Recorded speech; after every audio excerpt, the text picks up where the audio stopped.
Hi, folks. It's Bob Vetter here. Before the podcast starts, I wanted to offer you something for free available on my website, www.bobvetter.com. It's a download of a game and map of the healer's journey called Sustos, named after the traumatic events that can lead to soul loss.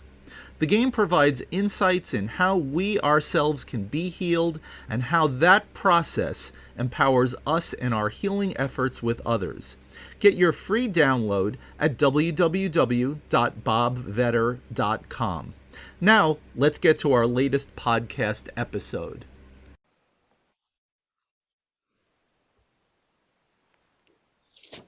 Welcome, listeners. I'm here today with Valerie Naranjo. Valerie Naranjo is a Southern Ute from the San Luis Valley of Colorado. Her parents fostered a respect for musical arts, for healing, and community. She has performed and coached for the last 35 plus years on every continent on the planet except Antarctica. She's a member of the Percussive Arts Society Hall of Fame. She played for 27 years in the Saturday Night Live house band and is a professor at NYU Steinhardt and a member of the NYU Global Institute for the Advanced Studies to educate professors and administrators. She's founder and arranger for The Lion King on Broadway. Holy cow, that's some kind of bio, Valerie. So, Valerie Naranjo, welcome to the show. Thank you so much. Thank you for having me. Thank you, So, Bob. Valerie, just the fact that you came from Colorado, from a native community, and the fact that you're in Manhattan, that in the first place is an interesting story. So I'm wondering if you could tell us how you went from your upbringing to getting out in the world. That's not something that we typically see for native musicians. Fortunately for me, as you have said in the bio, my parents had a very keen respect for music. And it really was because of their encouragement that I began to study music as a child. I think I was about 9 years old. And they supported every step of the way up until the point where I decided, I believe my first recording occurred on a reel-to-reel tape recorder. Now you know how old I am. When I was about 5, one of my cousins had purchased a reel-to-reel tape recorder and asked me to sing into it. So I come from an extended family. My family is joined through marriage. My parents they have the same cousins through marriage, through a previous marriage, and a very huge family and a very musically oriented one. So when I was a very young child, we didn't have a telephone. My parents didn't believe in, if you couldn't see someone you were speaking to them, it wasn't quite right. So it wasn't until I was probably in 3rd or 4th grade that we actually purchased a telephone and had it installed in our home. But my cousins, I remember so many times them coming to the house. We'd see them drive in the pickup truck, and my mother would say, we have to make dinner. That's the first thing. When people get together, we must, sit down and eat, sit down and share a meal. And, since there were no telephones, there was no way to announce, I'm going to come over today. Let's have a visit. So there's a lot of spontaneity in that. And those visits always included music. So there was a deep respect for music in the socialization in my family. My grandfather on my father's side was also a musician. He had a farm for many, many years. And I remember my father telling me many times that my grandfather, whom I didn't know because he died in a work-related accident when my father was 14 years old. But he used to tell my father many times, good friends are worth far, far more than anything material. Good friends are the best thing that a person can have. So at some point, as it was told to me, my grandfather recognized that among his workers and his hired help, there's a busy season when we're growing things and harvesting them, and then there's a not busy season. So he took it upon himself to turn his living room, the farmhouse living room, into a weekend place for people to come together and make music. And he felt, apparently, as I'm told, he felt like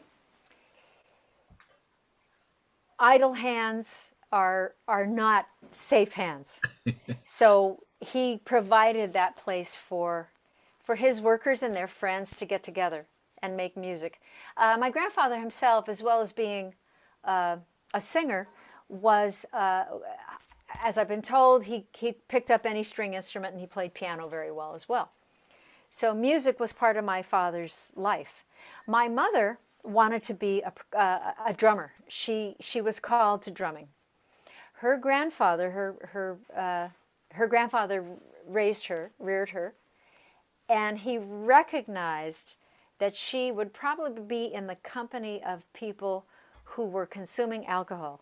You know, the VFW hall, the bar down the street, the club down the street. So he actually prohibited her from studying. Mm. He said, you know, this is not this road doesn't lead to the best thing for her. So being a woman a young lady in the 40s, late 40s, early 50s, she obeyed. And you know, she never, although she encouraged me to study drumming, she never told me of this wish of hers until I was well into adulthood. And you know, that is part of I think the restraint among our people, that you don't just say everything as it comes to you, because it might not be the right time. So I'm curious to know about the music that was performed in your household. I mean, were you doing traditional native music of any kind? Was it contemporary music? Like what were the kind of things that you did musically? Everything that you can imagine, from every nation that you can imagine. You know, because as you know, the when you attend powwows, you learn music from different nations. And so, and not only that music, but contemporary music of different kinds. You know, my family played guitar. I think a lot of, probably every male cousin I had played guitar. Mm. And my father played a bit of guitar, although he always was careful to say, no, I'm not a musician. But he was fond of picking up his Gibson guitar and playing a bit. Among my cousins, there was a keen interest in, I guess you call it soul.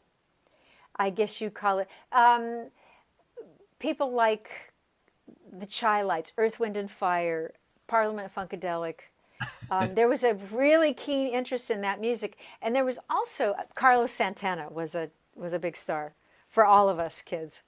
There was a West African rock group called Osibisa Wow. that all of my cousins were very fond of. So, you know, it was kind of my first experience with that kind of intrigue between native music, kind of norteño music, and West African music as it blends with African-derived musics. Wow. So all of this was going on. I had a cousin who was a drummer, a kit player, and he was part of a band, a family band, and they played covers of everything from norteño to funk music. So they were my heroes. Yeah. You know, and my mother was a singer, amateur singer, but she was very fond of singing, and she actually was very fond of Elvis Presley. So there were all kinds of music went through my house.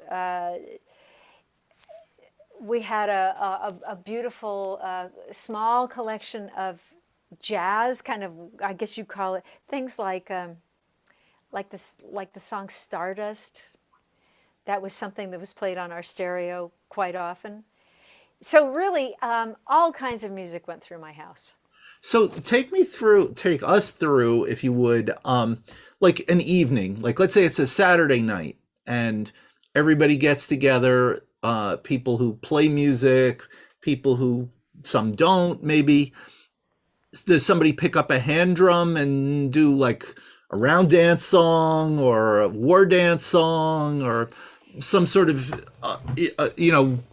powwow music? Is that part of this as well? Absolutely, yeah. Usually starting that way. Uh huh. And there was never a format. Just like there's never a format to eat. Mm-hmm. Hello, how are you? It's so nice to see you. Uh, those potatoes are going to be done in about 15 minutes. And you go in the pantry, there's some green chilies here. Um, what do we have here? Oh, I just cooked up some beans. We used to pick our own piñon, the piñon nuts. Mm-hmm. So maybe we'd harvested some of that or harvested some chili. So whatever was available was what came out onto the table. And whoever had a good idea, that's what came out in the music. And that's where I learned a lot of what I sing now.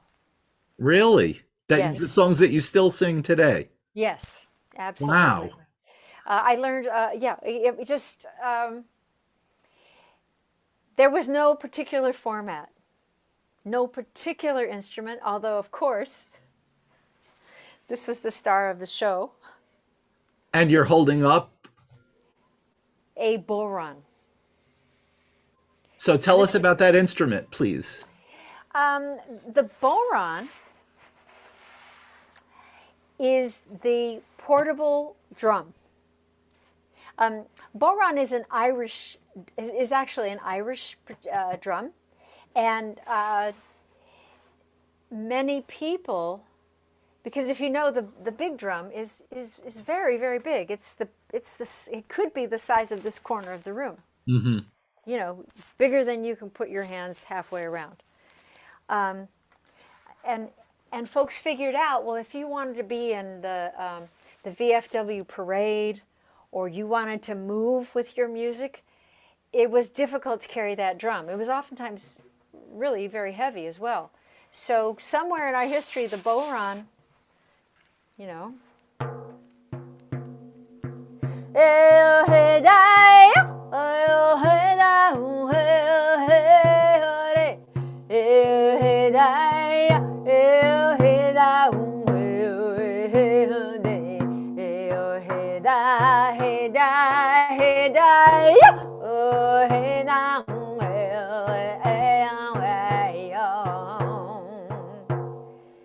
It'd be a lot easier to go down the street with this than the drum, the formal drum that many people play at one time.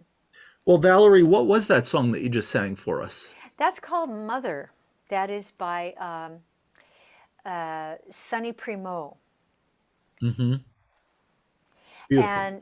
And Sonny Primo and Pura Fé Crescioni had a group together, which eventually became the group called Eulalie.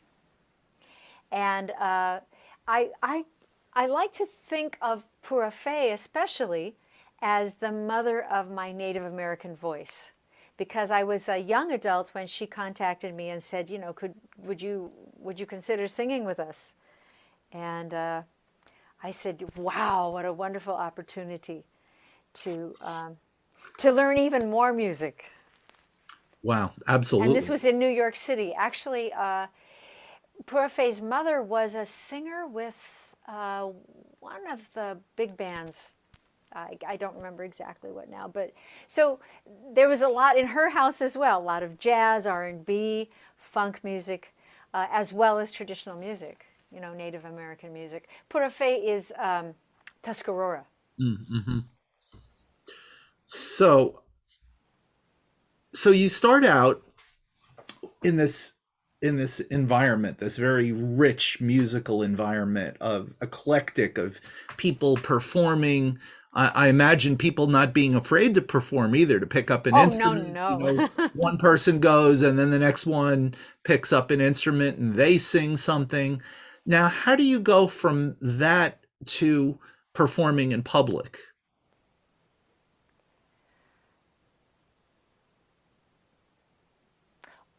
Well, in the traditional sense, it's just an extension of the living room. Hmm. In the Western sense, well, I went to well, I guess it would be middle school, so I began to study drumming. Mm. And from there, as a 17-year-old, decided that I was committed enough to this to go to university. And this is when the parents went like this. Okay, you're going off to new lands that we don't know, with their blessing, fortunately. And I started at the University of Colorado, and I loved every moment of it. Felt at some point that I was a teeny weeny fish in a huge fishbowl. I had applied to the University of Oklahoma, which had a really, as I said before, a more nurturing, although also another very big school, but just a more nurturing approach. And I felt like it was a better fit. And it was when it was there, I think a lot through the BIA scholarship, that I was encouraged to interface with other Native peoples. And the experience was really amazing, both from the Native side and from the study of basically classical music. At the end of it, there was a teacher of marimba. And now, marimba is something that I heard from the peoples of northern Mexico. And when I was a kid, when we went down there and heard these bands, they call them marimba bands. It's really one very large instrument and one person stands at each range, bass, tenor, alto, soprano. I said, wow, I wonder what Parliament Funkadelic would do with this instrument. So after graduate school, well, actually, as a freshman at the University of Colorado, I learned about the existence of a marimba in Africa. I said, oh my, because it's such a wonderful, among many native nations in Mexico and Guatemala, they consider this like their instrument, their national instrument. So when I heard as a youngster that there was such an instrument in Africa, I said, I really need to know more about this, because there must be some connection. And of course, we know historically there is a connection that's been not very well regarded in the traditional academia, but there are some notable academics who have done a lot of research about the West African presence in Central America. So when I learned about this as a freshman in college, from a graduate student who was from Ghana, this really piqued my interest. Went through graduate school. After graduate school, began to really just delve in. There wasn't a lot of delving to do. There wasn't a lot of scholarship.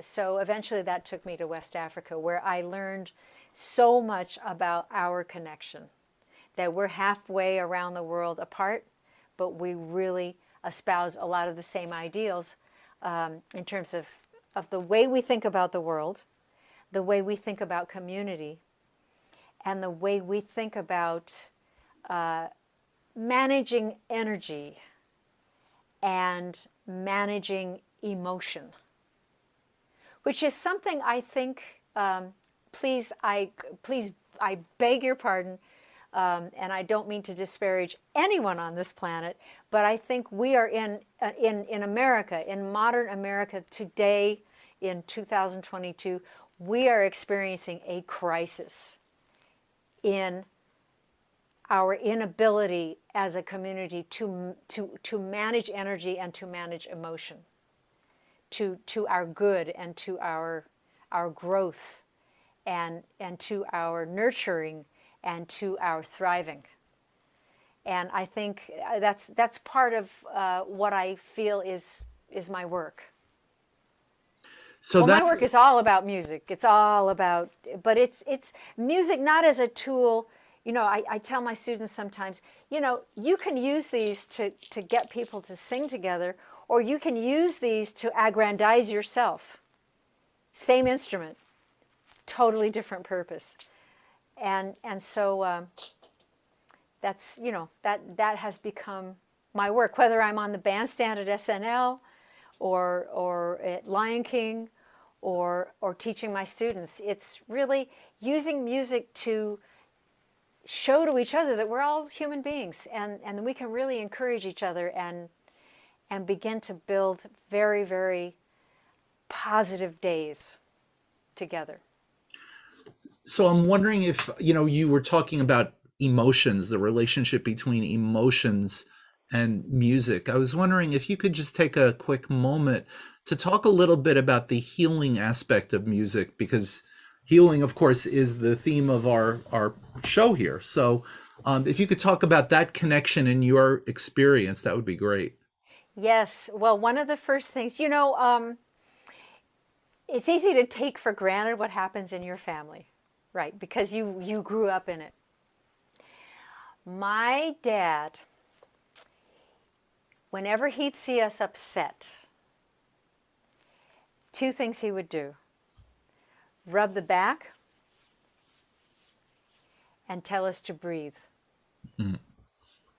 Before we even said, oh, well, this happened and they did this to me. No, he would do that first, because he recognized from his own family that every emotion is a physical, it has a physical impact.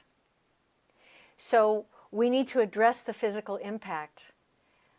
And many healers, as you know well, and perhaps all of us know, or have the awareness or the idea of every emotion, if we do not let it pass through us, it will stay in us. And that's wonderful. The positive emotions are fabulous to stay in us, and that is a wonderful thing. But if we allow either positive or negative to stay in us without, like a stream, being a conduit of those energies, we're going to become like a stagnant pond. So water comes in, water can't come out. The art is like a stream, or like a very healthy pond. It comes from somewhere. It can nourish us, and if we send it off, it can be a healer. If we try to keep it, or somehow stymie it, or somehow own it, then we have problems. So, but in terms of singing, everybody that I knew in my community was a singer of some kind. And it was explained to me as a youngster that one has to breathe to live. You don't breathe, you don't live. So the quality of our breathing also affects the quality of the way we live. And if there's one thing that will make, without thinking about it, without intellectualizing, that will make us breathe deeply and breathe out slowly, is song. Therefore, song by its very essence is a healer. Mm.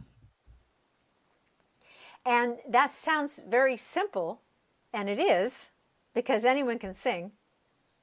Any healthy person with a healthy set of lungs can probably sing.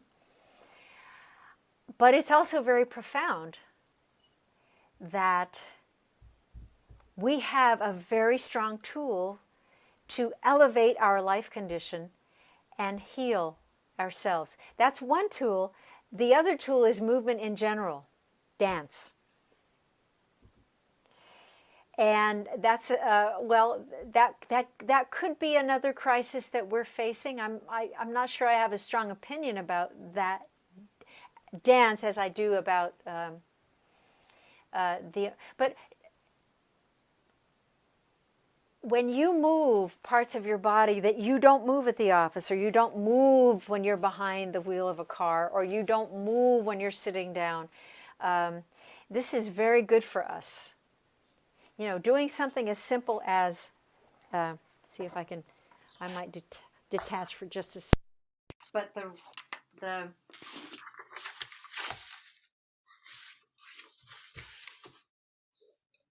it's a very Just simple. to let everybody know what you're doing, because this is only going to be on audio. Valerie is she's doing a motion where she's moving up and down with her arms swinging forward and backwards. Just bouncing the knees. Here I am back again. Just bouncing the knees and swinging the arms like a swing.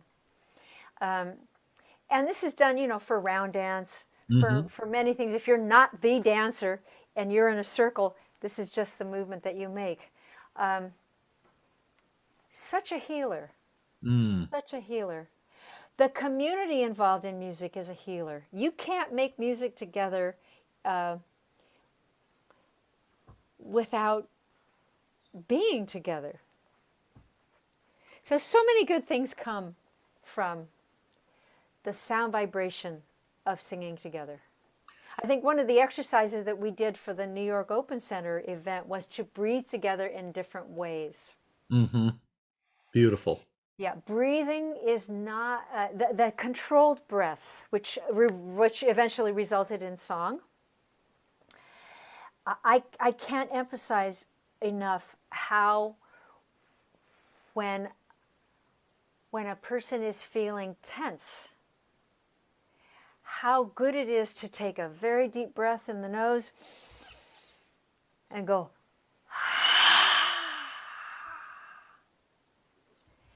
and let that tension out. And then when you study it a little bit more, it becomes a song.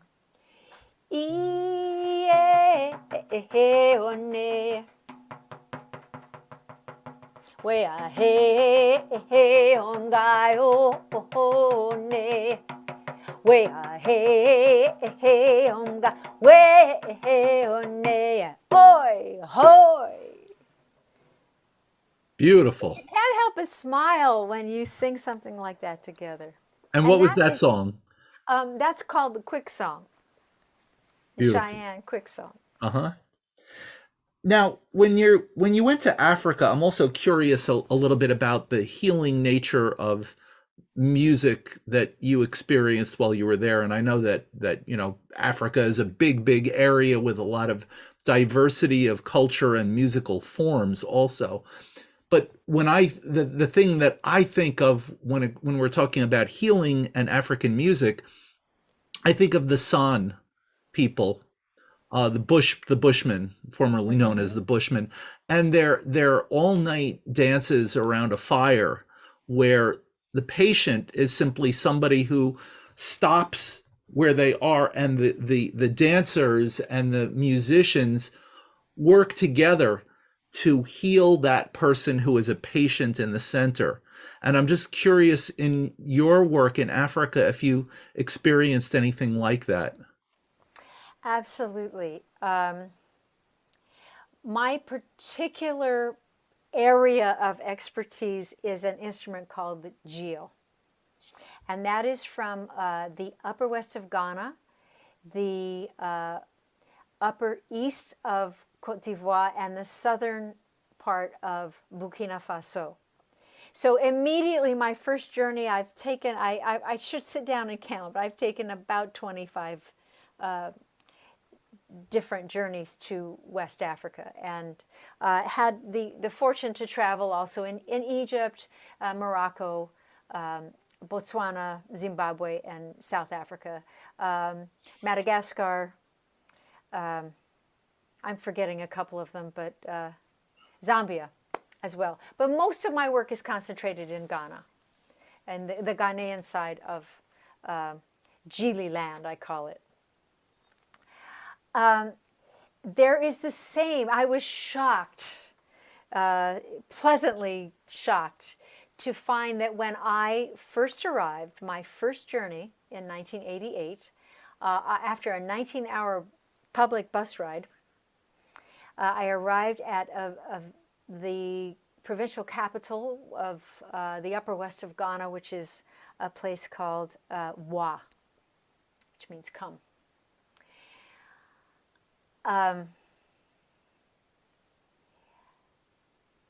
I met a member of the Arts Council who had been to Santa Fe, New Mexico, which is 3 hours due south of where I grew up in Colorado. And he said, "Oh, where are you from? Who are you, etc." "Oh, Colorado. Ah, you know Santa Fe?" I said, "Oh, yes. My father used to go to Santa Fe to get coral to heal arthritic conditions. It's because there was a lot of trading going on, of real coral. A lot of our coral that we use is actually red jasper. We call it coral and turquoise, but most of it's red jasper." So he said, "Oh, Santa Fe, I have performed in Santa Fe.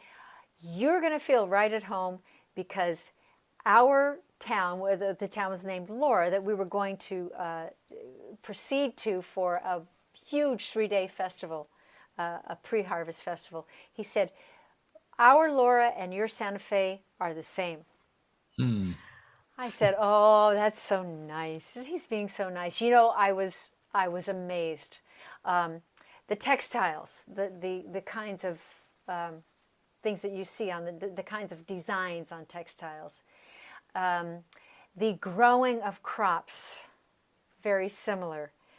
The what we will call in southern Colorado and northern New Mexico, adobe, the mud brick houses, the kinds of roofs, the way that people greet each other, the way that people sit down and make music, the way that I described a few minutes ago, that, you don't really rush around and type out an email. You just see them coming down the road and saying, "Oh, let's make some dinner, or let's make some kind of meal, and then let's make music together or dance together." The same kinds of feelings, the same kinds of feelings that you and I, you and my family, you and my circle of friends,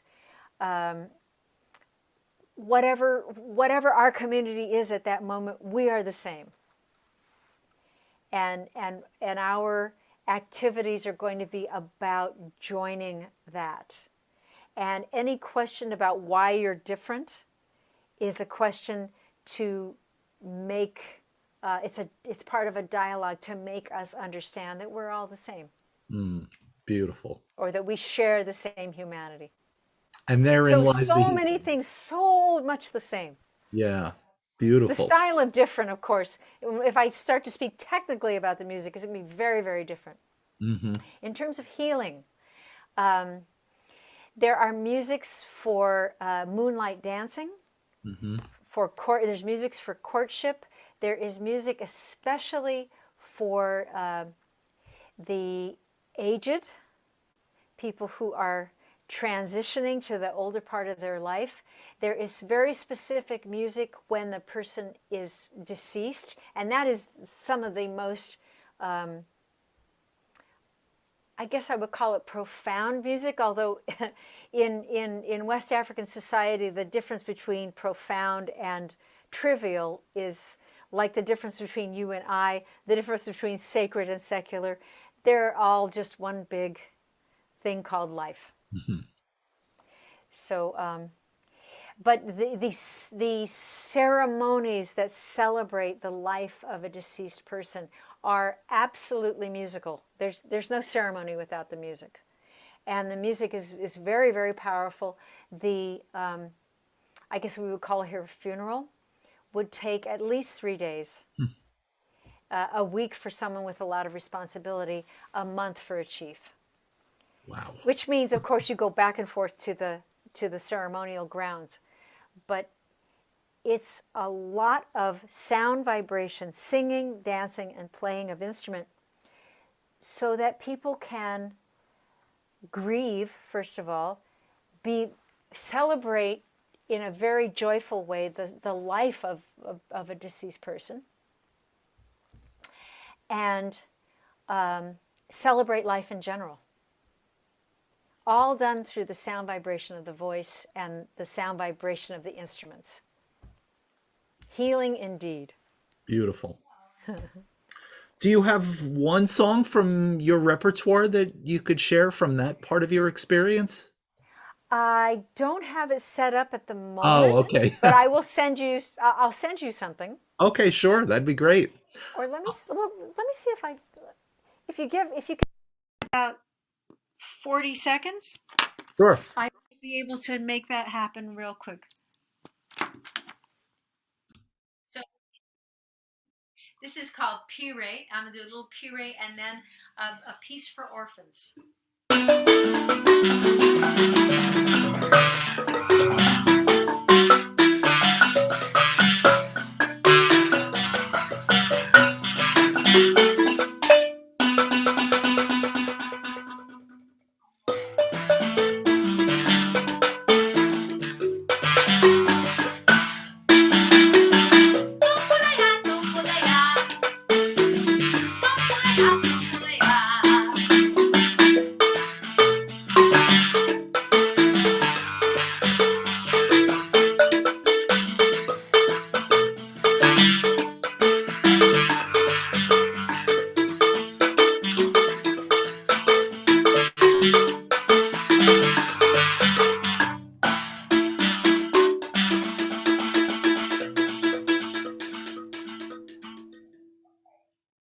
Beautiful. Thank you. So you can imagine a whole evening of this kind of music with a very powerful drum called the ganga. Hmm. People dance very, very powerfully. It's the kind of dance that is tremendous exercise. I'll bet. Valerie, so we've talked a little bit about your performance, and you mentioned in passing the workshop that you did at the Open Center, which is how I got to know you from being a part of that workshop. Can you Yes. talk a little bit about the work that you do out in the world? What are the different ways that you teach people and that you share this beautiful healing experience with other people, both one-on-one and in groups? Well, places like the Open Center, a lot of my work has centered around educational institutions, colleges and universities, kindergartens, middle schools, high schools, community centers. So there's the requests and the events are all quite they're each their own thing. I was fortunate enough to do a lot of travel in South Africa, sharing Native American music, and also for a time, the National Dance Company of Ghana has always had and still has to this day a feeder group, where they train the younger ones who become dancers in the National Dance Company. For quite a number of years, I would do workshops in Native American music for them, so that they could understand, some of the dancing and some of the songs. Oftentimes, if I am asked to do a performance, and I'm very fond of performing both Native American and West African music in the same program, I will come in the afternoon before and just have a workshop where we talk. Maybe we learn. Some workshops are very intense, where you know, we want to learn a whole lot of things in a short time. And I say, well, can't grow a tree in a short time, but we'll do what we can.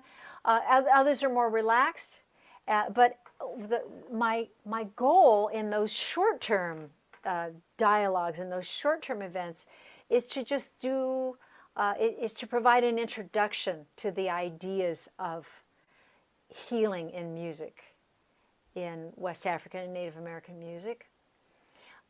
Sometimes I do residencies, so then we can delve more deeply.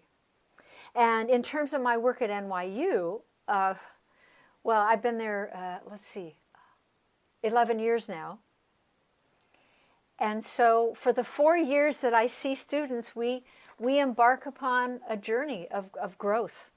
And I have to say, I think I grow as much as they do. Because every person, every human being is different, and every human being has had, up to the point where they're young adults, a different experience with music.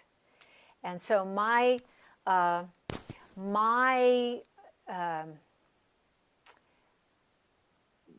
journey is then to connect with healing through music, while connecting to the techniques of the music as well. So some folks have never played the kind of thing that I just played, or have never sung the kind of yeah. So it's always an exploratory journey, but it takes many different forms depending on what the community that requests my help. So it's always a surprise for me. Your enthusiasm is contagious. And I mean that in the best possible way, that you inspire me, you inspire other people in just your attitude, just the way that you exude this tremendous energy and enthusiasm about the music and its meaning. As we get towards the end of our interview, I was wondering if you might be able to share a quick takeaway for people who are listeners who maybe are interested in the topic of healing, but don't have the music background at all. So maybe something for somebody who wants to listen to music for its healing effect, and another just quick takeaway for somebody who maybe doesn't have the experience in singing, but wants to know where to begin. Well, there are many, the internet is just amazing at what it offers. Personally, my first recording was Native American music. It's a collection called Orenda. Orenda is a Huron word, which means life force, I guess is a good way to say it. And it's a collection of music. It's a collection of pieces for healing. And there are many, and I'd be so happy if I could later share with you a playlist. As a matter of fact, one of my favorite people in terms of, for example, the Native American flute is a gentleman named John Rayner. And I know he's on the internet. I know you can get his music. It's just a beautiful, beautiful soul. He is not one of the more celebrated Native American flute players, but personally, he's my favorite. There's just something very, very, very freeing about the way he uses the flute. Beautiful. The many flutes that he does. How to begin singing? Well, I will, this is good homework for me to find, depending on where you are. It's very, very, I was, sorry, I'm reaching for words here. I was ecstatic about our event at the New York Open Center, because these events I have usually done before 2020, March of 2020, in person. And I used to be of the opinion that, the only way you can do this is in person. But that's not, I've changed my opinion about that we can share and reach out on the net. But I would dare say that if you can find a native singer in your community, it's quite likely, I won't know that person personally, but I do know if they are committed to Native American art, that you will have a good experience with that person. And they may not be an experienced teacher, but if they have experience with the music, please go and sit with them. That's the best way, is to be in each other's physical presence. Mm-hmm. I live in New York City part of the time and in upstate New York part of the time. And I used to be in New Mexico part of the time. And I hope to do that again. But I think being in each other's personal space as things open up, as we, become and have become I think our health conscious muscle has been really worked. We always want to stay healthy. You don't want to get the flu from someone or, a bad cold from someone, but you can meet, it's very valuable to meet one-on-one, in person or in a group. So I'm very excited about the possibilities of that. The powwow can be any kind of experience. I've been to powwows that were very inspirational. I've been to events that were called powwows that were mostly put together to sell arts and crafts. And arts and crafts are beautiful. This is actually from Japan, a very gifted.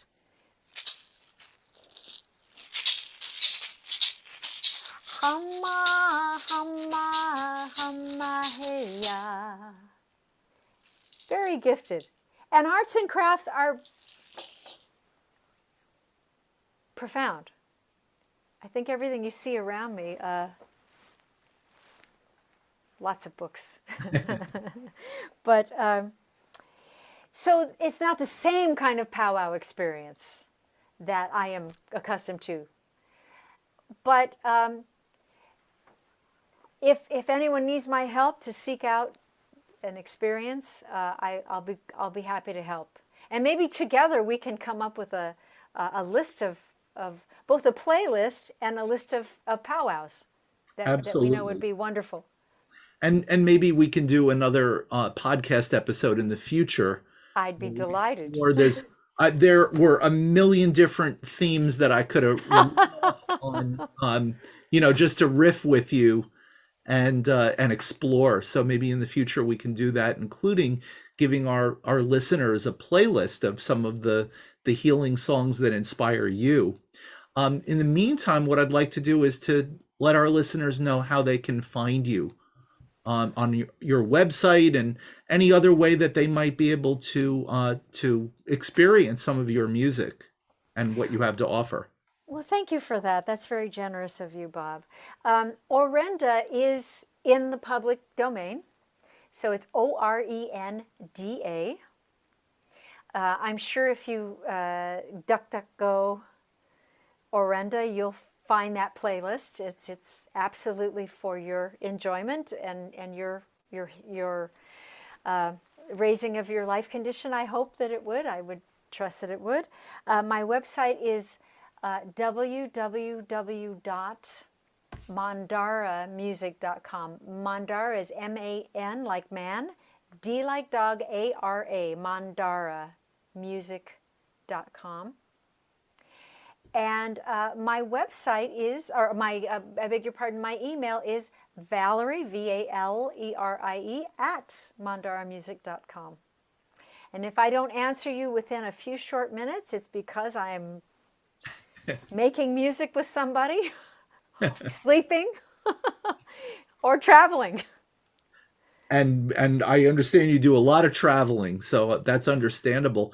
What about YouTube? Do you have a YouTube channel by any chance? I don't have a YouTube channel, but if you Google my name Hmm. and the word Gyil,